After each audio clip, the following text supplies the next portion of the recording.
بسم اللہ الرحمن الرحیم۔ السلام علیکم۔ اللہ تعالیٰ نے انسان کو نیکی اور برائی دونوں راستے بتائے ہیں اور اس کو سوچ اور سمجھ بھی عطا کیا ہے کہ وہ جو چاہے راستہ اختیار کرے۔ ہدایت اور گمراہی دونوں میں سے انسان ایک راہ پر چلتا ہے، لیکن نیکی کی راہ پر چلتے ہوئے اس سے لغزشیں ہو جاتی ہیں۔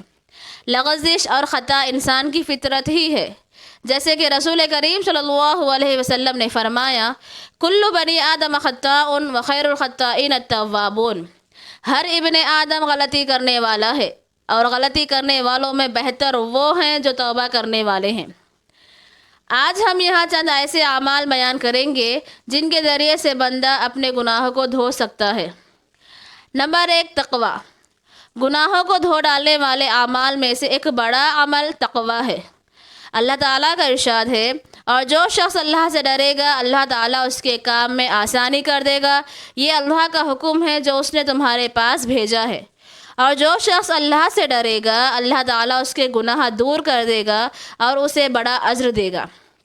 نمبر 2، سچائی کو اختیار کرنا۔ گناہوں کو دھونے والے اعمال میں سے ایک عمل سچائی کو اختیار کرنا ہے۔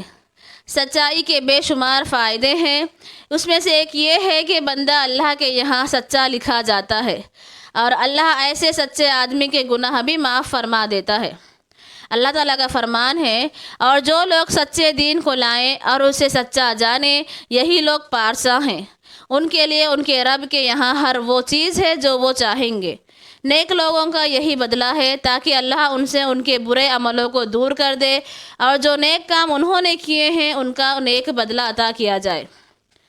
نمبر 3، صدقہ چھپا کر دینا۔ جو بندہ صرف اللہ کو راضی کرنے کے لیے چوری چھپے کسی محتاج کی مدد کرتا ہے اور اس کے دل میں یہ خیال ہے کہ کہیں لوگوں کو پتہ نہ چل جائے، یعنی خود ریاکاری سے بچتا ہے اور جس کی مدد کرتا ہے اس کو شرمندگی سے بچاتا ہے، تو اللہ تعالیٰ اس گمنام سخی پر اتنا خوش ہوتا ہے کہ اس کے مال کو بھی بڑھا دیتا ہے اور اس کے گناہ کو بھی ختم کر دیتا ہے۔ اللہ تعالیٰ کا ارشاد ہے، اگر تم اپنے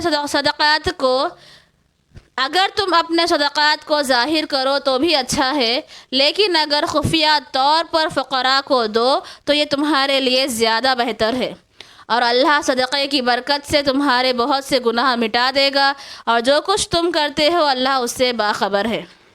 صحیح بخاری کی حدیث ہے کہ حضرت ابو ہریرہ رضی اللہ عنہ سے مروی ہے کہ آپ صلی اللہ علیہ وسلم نے فرمایا، کوئی دن ایسا نہیں جس میں بندے صبح کرتے ہیں مگر 2 فرشتے نازل ہوتے ہیں، ان میں سے ایک دعا کرتے ہوئے کہتا ہے، اے اللہ خرچ کرنے والے کو بدلہ عطا فرما، اور دوسرا بد دعا کرتے ہوئے کہتا ہے کہ اے اللہ روکنے والے کو تباہی دے۔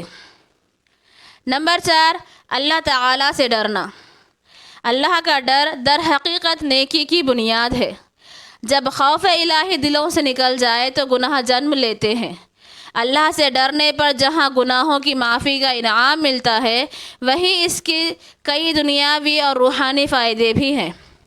اللہ سے ڈرنے والا تنہائیوں میں اس کے خوف سے ڈرنے والا ہوتا ہے اور رونے سے دل میں نرمی پیدا ہوتی ہے، دل کا بوجھ ہلکا ہوتا ہے، اور جب آدمی کی آنکھوں سے آنسو برستے ہیں تو آنکھیں نہیں روتی بلکہ دل روتا ہے۔ اللہ تعالیٰ کا ارشاد ہے، ان الذین یخشون ربهم بالغیب لهم مغفرۃ واجر کبیر۔ یقیناً جو لوگ اپنے رب سے بغیر دیکھے ڈرتے ہیں ان کے لیے گناہوں کی معافی اور بہت بڑا اجر ہے۔ نمبر 5، گناہ کے بعد فوراً اللہ کی طرف پلٹنا۔ اگر بار بار بے اختیاری کے عالم میں کسی سے گناہ ہوتا ہے تو جتنی بار بھی وہ اللہ سے معافی مانگتا ہے اللہ معاف فرماتا ہے، بشرط یہ کہ بندہ اللہ سے ڈرنے والا ہو اور ہٹ درم نہ ہو۔ حضرت ابو ہریرہ رضی اللہ عنہ سے مروی ہے کہ آپ صلی اللہ علیہ وسلم نے فرمایا، ایک شخص تھا جس نے کبھی کوئی نیکی نہیں کی تھی، مرتے وقت اس نے یہ وصیت کی تھی کہ اسے مرنے کے بعد جلا دینا اور اس کی آدھی راکھ ہوا میں اڑا دینا اور آدھی دریا میں بہا دینا۔ اللہ کی قسم اگر کہیں اللہ نے مجھے پکڑ لیا تو ایسا عذاب دے گا کہ ویسا عذاب سارے جہاں میں کسی کو نہیں دیا، اور چنانچہ ایسا ہی کیا گیا۔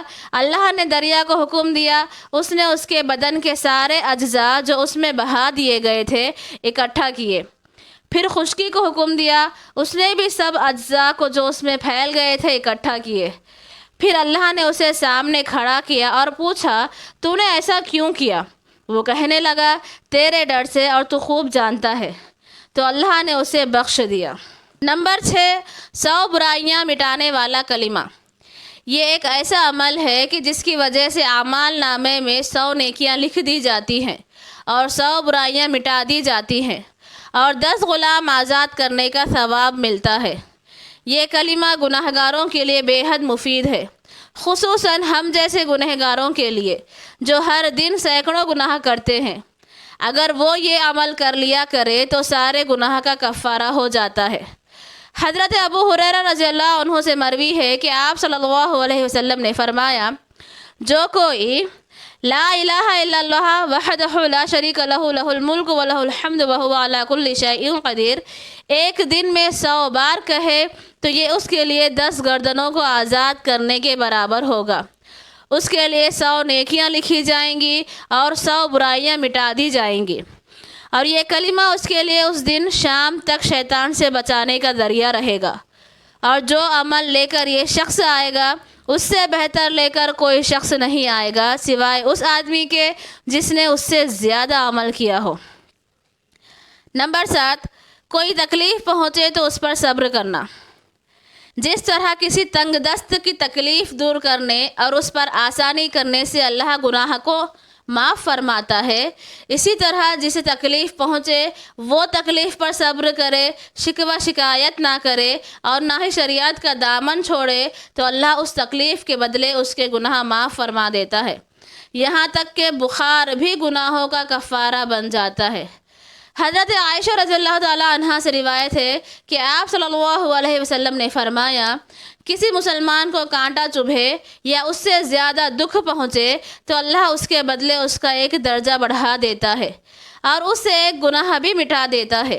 بخار بندے کے گناہ کو اس طرح سے جھاڑ دیتا ہے جیسے درخت کے سوکھے پتے جھڑ جاتے ہیں۔ اللہ تعالیٰ سے دعا ہے کہ اللہ تعالیٰ پوری امت مسلمہ کو گناہوں